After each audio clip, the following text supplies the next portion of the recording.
김기현 전 울산시장의 선거에 개입했다 이런 의혹이 나오면서 전 청와대 파견됐던 검찰 수사관들이 계속 요즘에 수사를 받고 있습니다. 그러던 중간에 참고인 조사를 받던 검찰 수사관 한 명이 어제 숨진 채 발견되는 그런 안타까운 일이 또 발생을 했죠. 지금 이 부분을 어떻게 우리가 판단을 하고 어떻게 보는 것이 옳은 것인지 이종훈 박사의 정경 유튜브에서 자세하게 다뤄드리겠습니다. 그에 앞서서 돌아가신 고인의 명복을 빌겠습니다. 어서 오십시오. 네. 지금 이게 그 유재수 전 부시장 얘기하고 그 다음에 또 김기현 울산시장 전 울산시장 얘기하고 같이 나오면서 이것을 혼동하시는 분들도 계세요. 네, 그렇습니다. 일단 김기현 전 울산시장에 대한 선거 개입 의혹, 이것도 우선 개념 정리 좀 하고 갈까요? 네. 이 얘기가 이제 처음 보도가 나온 게 지난달 27일이었습니다. 그러니까 일주일 새 굉장히 여러 가지 얘기가 지금 많이 쏟아져 나오고 있는 그런 그 상황인데요. 예. 그때 이제 보도 내용은 뭐냐면 검찰이 이제 최근에 그 수사를 진행하는 과정에서 김기현 전 울산시장 선거, 지난해 지방선거 당시에 그때 청와대 민정수석실이 개입을 했다. 예. 라고 하는 진술이 나왔다라는 이제 보도가 나오게 된 겁니다. 그 직후에 이제 김기현 전 이제 울산시장이 나서서 이거는 지금 현재 그 시장인 송초로 그 시장, 문재인 대통령과 더불어서 노무현 전 대통령과 영남 3인방으로 통할 정도로 인권 변호사로 활동했던 분인데 결국 이 송초로 현 시장을 당선시키기 위해서 청와대 민정수석실이 조직적으로 개입했던 거 아니냐라고 하는 의혹을 이제 제기를 합니다. 예. 자, 그리고 그것이 이제 하명 수사. 결국 이제 청와대가 하명 수사를 해서 김기현 전 시장의 여러 비리 혐의들과 관련해서 수사를 강도 높게 진행함으로 해서 선거에 영향을 미쳤고 그것 때문에 내가 낙선했다. 이제 이런 주장인 거죠. 그러면서 이 논란이 이제 좀 증폭이 돼버린 그런 그 상황인 겁니다. 지금 보면은 김기현 전 울산시장도 국회를 찾아가서 기자회견을 했고 네. 또 당시에 수사를 지휘했던 황운하 지금 대전 지방경찰청장이죠. 출마를 선언을 하면서 사실상 명예퇴직을 신청을 했는데 검찰이 또 막았습니다. 네. 아까 말씀하신 것처럼 지금 7일간에 굉장히 긴박하게 사건이 돌아가면서 여러 얘기가 나오고 윤곽이 많이 잡히고 있기는 하지만 글쎄요. 지금 김 실장, 그러니까 김기현 시장, 김기현 전 시장의 주장대로 사안이라든 정황은 다 맞아 들어가는 것 같긴 합니다. 그러니까 기획 수사, 선거 개입 수사, 하명 수사였다는. 그런데 이건 너무 좀 뻔한 스토리 아닙니까? 그렇긴 한데요. 그러니까 일단은 이제 김기현 전 시장은 이제 그러니까 배경에 주목을 하는 거죠. 그러니까 송철호 현 울산시장 같은 경우에 노무현 전 대통령과 더불어서 지역주의 타파 차원에서 노무현 전 대통령이 이제 부산 쪽에 출마하고 이럴 때 자기는 울산 쪽에서 계속 출마를 했던 거예요. 이제 그렇죠. 시장이에요. 근데 계속 낙선을 했는데 이번에 이제 당선이 지난해 된 거고 또 김기현 전 시장이 사실은 지난해 지방선거 수사가 전개되기 전까지만 해도 그래도 이길 가능성이 높다라고 하는 그런 전망이 지배적이었습니다. 예. 그런데 이제 이게 결과적으로 이제 뒤집어진 그런 그 상황이 되다 보니 김 전 시장 입장에서는 굉장히 좀 이제 억울한 측면이 있는 거죠. 예. 그리고 그 이후에 수사가 진행되고 난 다음에 결국은 이게 무혐의로 다 끝나버렸단 말이에요. 그러니까 이제 결국은 있지도 않은 그 비리 혐의를 가지고 자기를 억울하게 이제 몰아세웠다. 이제 이렇게 이제 얘기를 하는 거고요. 예. 청와대 쪽에서는 절대 하명 수사 우리 지시한 적 없다. 그렇게 이야기를 하고 있고, 근데 이제 그 첩보를 전달한 부분에 대해서는 사실은 인정을 했습니다. 예. 그러니까 그 당시 이제 김기현 전 시장과 관련한 이제 첩보가 들어와서 그거를 반부패 비서관실에서 이제 울산 경찰청으로 내려보냈고 경찰청에서 이제 울산 지방경찰청으로 또 이제 내려보냈고 그래서 그때 이제 수사가 진행됐는데 예. 청와대 얘기는 뭐냐면 그 한 건만 그렇게 처리하는 게 아니고 통상적으로 그렇게 처리하는 거다.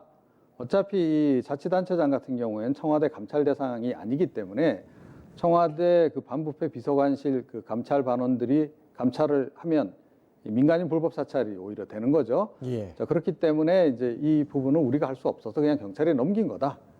단순 그냥 첩보 전달만 했다. 이렇게 지금 청와대는 지금 설명을 하고 있는 상황인데요. 예. 그럼에도 불구하고 그 이후에 경찰 수사 진행 과정에서 뭐 청와대 쪽으로 보고서를 올린 그 것들이 좀 나오고, 이제 그런데다가 이제 반부패 비서관실이 첩보를 전달받은 곳이 그러니까 그 바로 옆에 있는 그 민정수석실 산하의 민정비서관실로부터 특히 또 백원우 전 민정비서관으로부터 예. 지금 박형철 지금 현 반부패 비서관이 전달받은 그 내용이 확인이 되면서 이게 뭔가 좀 배경이 있는 거 아니냐라고 하는 그런 얘기가 더욱더 지금 힘을 얻어가고 있는 그런 상황인 거죠. 예. 네. 지금 청와대 입장은 그러니까 청와대가 입장을 밝히기 전에 이 선거 개입 의혹이 처음 나왔을 때에 그러니까는 왜 민정수석실에서 왜 청와대가 지방자치단체장 선거와 관련된 정보를 넘기느냐 뭐 이런 얘기도 나와서 네. 불법 뭐 사찰 얘기도 좀 나오긴 했습니다만 바로 정리가 됐죠.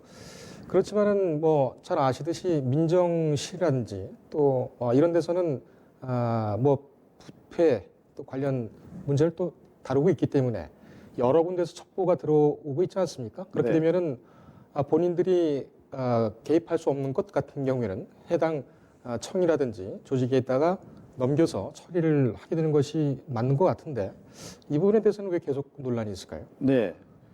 이제 논란이 되는 지점들이 지금 뭐냐면, 그러니까 박형철 반부패 비서관이 백원우 민정비서관으로부터 이제 그 첩보 보고서를 받았다는 거죠. 그렇게 이제 검찰이 진술을 했다라는 겁니다. 예. 문건 형태로 된 거였다라고 얘기를 하고 있고, 그 양이 상당히 방대했던 것으로 그렇게 지금 이야기를 하고 있는 거고요. 예. 자, 그러다 보니까 그 첩보 보고서를 과연 어디서 작성을 한 거냐.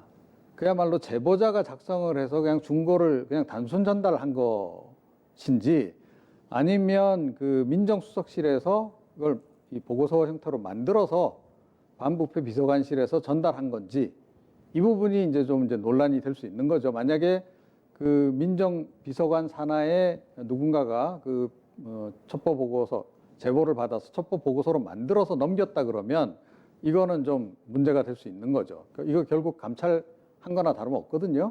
그런 부분이 하나 있는 거고요. 그와 연관지어서 뭐 그 당시에 그러니까 지금 이제 백원우 전 그 민정비서관 산하에서 일하던 감찰반원 한 사람이 울산을 다녀왔다라는 얘기도 있고 울산지방경찰청을 다녀간 것이 확인이 된 부분도 좀 있단 말이에요. 예. 자, 이제 그런 부분들이 다 연관이 돼서 뭔가 좀 있는 거 아니냐. 그러니까 그 당시 민정비서관실에서 상당히 이 첩보 수집과 이 보고서 정리하는 과정에서 뭔가 중요한 역할을 한 게 아니냐 하는 거고요. 그 다음에 이제 그 박형철 반부패 비서관이 검찰에 진술했다는 내용이 좀 전해지고 있는 것은 그 당시에 다른 지자체장 관련한 것은 첩보를 자기가 받은 적이 없고 그 건 하나만 딱 받아서 그건 자기가 또렷하게 기억하고 있다라고 지금 이야기를 하고 있다는 겁니다. 예. 그러니까 콕 집어서 원포인트로 울산시장 그 비리와 관련한 그 첩보 보고서만 전달했다면 이거는 뭔가 정치적인 의도가 있을 수 있는 거다 하는 거고요. 그리고 이제 뭐 지금 백원우 전 이제 민정비서관은 그 당시 첩보가 굉장히 많이 들어왔고 수없이 많은 정보를 그냥 첩보를 그냥 전달했을 뿐이다라고 이야기를 하고 있는데 이 부분이 박형철 그 지금 반부패 비서관의 얘기하고 좀 다른 거예요. 이게 이제 사실관계 확인이 좀 필요한 부분인데 박형철 비서관이 얘기하는 대로 한 건만 받았다면 그건 역시 문제가 될 수 있는 그런 부분이 좀 있는 거죠. 그리고 만약에 그 백원우 비서관 밑에서 일하던 감찰반원이 울산 현재 실제로 갔고 그 당시에 그 제보를 받아서 본인이 직접 보고서를 작성해서 전달한 거라면 이거는 청와대가 결국 선거에 개입한 것이 확인이 되는 거나 다름이 없는데 예. 바로 그 당사자가 이번에 이제 그 사망하신 분입니다. 네. 네. 알겠습니다. 문건 얘기 그다음에 뭐 김기현 전 시장에 대한 비리 첩보, 제보 한 건만 넘어갔으면은 문제가 될 것이다. 이제 쉽게 얘기를 하면은 저희도 그런 말은 쓰지만은 토스라고 하죠. 네. 그러니까 본인이 맡고 있는 담당 업무가 아니면 제가 받았더라도 다른 담당 업무로 보내는 것. 그 과정이 이제 주식적으로 문건이 작성이 되고 비사실 같은 것이 이제 들어있고 이렇게 되면 이제 문제가 된다는 말씀인데 업무 연락이나 업무 협조 뭐 이런 식으로 해서 문건으로 갔다고도 할 수 있지 않을까요? 그래서 지금 청와대는 그렇게 해명을 하고 있는 거죠. 그러니까 그럴 수도 있습니다. 그럴 수도 있는데 조금 전에 이제 말씀드렸듯이 이제 박형철 반부패 비서관이 이야기한 것과 백원우 전 민정비서관이 이야기하는 것이 서로 결이 좀 다른 거죠. 예, 그러니까 수많은 제보, 정보가 전달되고 그랬다라고 했을 때 민정비서관실에서는 뭐 일반 국민 여론도 수집을 하기 때문에 그 과정에서 여러 제보가 들어올 수도 있는 거죠. 그걸 이제 이렇게 공식적으로 이렇게 반부패 비서관실로 이제 넘겨주게 돼 있는 건 맞습니다. 예. 자, 그런데 그거를 백원우 비서관이 직접 그 박형철 비서관에게 문건 형태로 전달하는 식으로 주지는 않는다는 거죠. 그러니까 비서관실에서 실무 차원에서 그냥 그 아랫사람들끼리 이렇게 서로 이제 문건이 오가고 뭐 이렇게 처리가 되는 거 아니겠어요? 공문 형태로. 예. 그럼 그게 맞는 거지. 이렇게 개인적으로 딱 집어서 이렇게 전달하는 식으로 전달은 안 한다는 거예요. 이제 그 부분이 이제 특히 좀 논란이 될 수 있는 그런 지점인 거죠. 예. 이렇게 되면은 또 앞서 나가는 전망이긴 하겠지만 문건을 어떻게, 얼마나, 어디서 첩보를 얻어서 어떤 경로로 전달을 했는가. 이제 백원우 전 비서관이나 아니면은 박형철 반비서관 서로 얘기하는 것이 조금 다르기 때문에 네. 이 부분에 대해서 검찰이 사실관계를 좀 명확히 하게 할 필요가 있다라고 하면은 청와대는 압수수색 가능성도 상당히 좀 높아지고 있군요. 네, 뭐 그렇죠. 근데 이제 과연 그거를 이제 청와대가 허락을 할지 모르겠어요. 그러니까 박근혜 전 대통령 그 당시에 이제 그 최순실 게이트 불거졌을 때도 검찰이 청와대 압수수색을 시도했지만 결국 진입을 못하지 않았습니까? 예. 그래서 뭐 기관 협조 차원에서 그냥 앞에서 그쪽에 일방적으로 주는 문건만 갖고 나오는 그런 형식으로 이제 전개할 수밖에 없었는데 문재인 정부에서도 지금 똑같은 상황이 벌어지는 거 아니냐 하는 얘기가 그래서 지금 나오고 있는 거고요. 예. 지금 뭐 박형철 이제 그 반부패 비서관은 검찰 조사 받았고 요즘에 출근 안 하고 있다 그래요. 그러니까 아마 이제 본인이 진술한 내용이 그 백원우 전 비서관이라든가 다른 청와대 관계자들에게 좀 불리하게 좀 이제 적용이 될 수도 있는 그런 부분이 있어서 아마 책임감을 느끼고 그만두겠다고 사퇴 의사를 좀 피력한 것으로 좀 전해지고는 있습니다. 예. 그래서 지금 이제 남은 거는 백원우 전 비서관을 어찌됐건 이제 검찰이 소환을 해서 박형철 반부패 비서관이 진술한 내용하고 서로 사실관계 대조 작업을 벌여야 되겠죠. 뭐 필요하다면 두 사람 이제 앉혀놓고 뭐 이렇게 서로 확인하는 그런 과정도 필요할 수도 있겠다 이런 생각도 좀 들긴 하고요. 그 연장선에서 조금 전에 말씀하신 거와 마찬가지로 그 당시에 오갔던 문서가 오간 여러 가지 이제 그런 그 것들이 다 그 컴퓨터의 데이터로 남아 있는 거 아니겠습니까? 예. 그걸 이제 확인하면 되는데 그런데 지금 모르겠어요. 그 당시 백원우 민정비서관실 밑에서 일했던 감찰반원이 대략 6명 정도로 알려지는데 그 중에서도 이번에 이제 돌아가신 분 포함해서 두 분은 따로 이제 좀 특별한 임무를 맡고 있었다는 거죠. 비밀 업무인데 좀 다른 감찰반원도 잘 모르는 그런 일을 했다 그래요.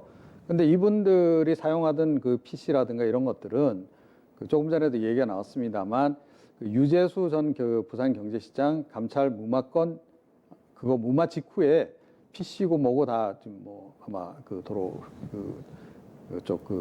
그쪽 관리하는 쪽에서 청와대 아마 다른 부서에서 총무팀이겠죠. 다 가져갔다라는 얘기가 지금 보도를 통해서 나오고 있거든요. 그러면 그게 남아있을 가능성은 좀 이제 실제로 별로 없을 수도 있는 거죠. 예. 알겠습니다.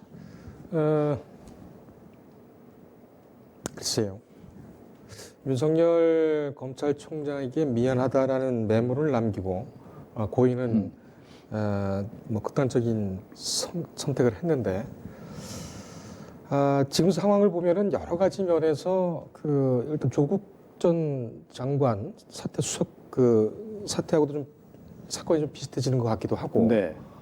검찰로서는 뭐 수사가 단서가 드러난 대로 간다고는 하지만 조 전 장관에 대한 그 수사 그리고 정경심 교수에 대한 재판 과정 이런 것이 여러 가지 좀 불리한 상황이니까 나머지 뭐 유재수 또 김기현 뭐 이런 인사들에 대한 별건 수사를 거쳐서 얻은 첩보를 통해서 지금 청와대 목에 칼을 겨누고 있는 거 아니냐 이런 지적도 나오고 있습니다. 뭐 일각에서는 이제 그런 얘기도 하죠. 그리고 이제 백원우 전 이제 비서관도 이제 얼마 전에 그 비슷한 얘기를 했습니다. 그러니까 왜 하필 지금 이 시점에서 검찰이 이 김기현 전 시장 관련한 그 건을 다시 서울중앙지검으로 끌고 와서 재수사를 하는지 모르겠다.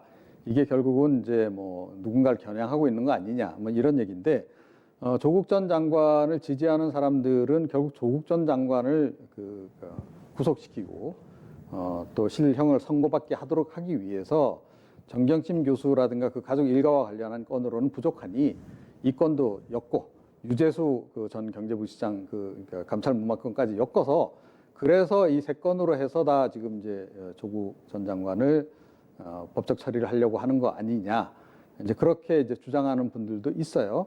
그리고 그 내지는 그 연장선에서 청와대가 검찰이 결국은 공수처법 그걸 이제 무산시키기 위해서 지금 이제 이런 식으로 해서 청와대를 압박을 하는 거다 하는 이제 그 지적도 좀 나오고 있긴 합니다. 예. 뭐 과연 이제 청와대가 이제 그렇게 이렇게 주장하는 대로, 그러니까 청와대 관계자들이 일부 주장하는 대로 또는 이제 그 뭐 백원우 전 비서관이라든가 이런 사람들이 주장하는 대로, 그러니까 검찰이 그렇게 움직이고 있다면 그건 정말 정치 검찰인 거죠. 예. 근데 지금도 여전히 그런 그 행태를 계속하고 있다고 보는 시각이 있는 반면에 그냥 윤석열 그 총장은 뭐 이제까지 조국 전 장관 수사에서도 그랬듯이 그냥 혐의가 나오면 그냥 끝까지 수사로 그냥 말을 한다. 예. 그 기조에 따라서 가고 있는 것인지 이것에 대한 판단은 아직까지는 좀 이제 그 판단을 내리기가 좀 이르지 않나 이런 생각입니다. 알겠습니다.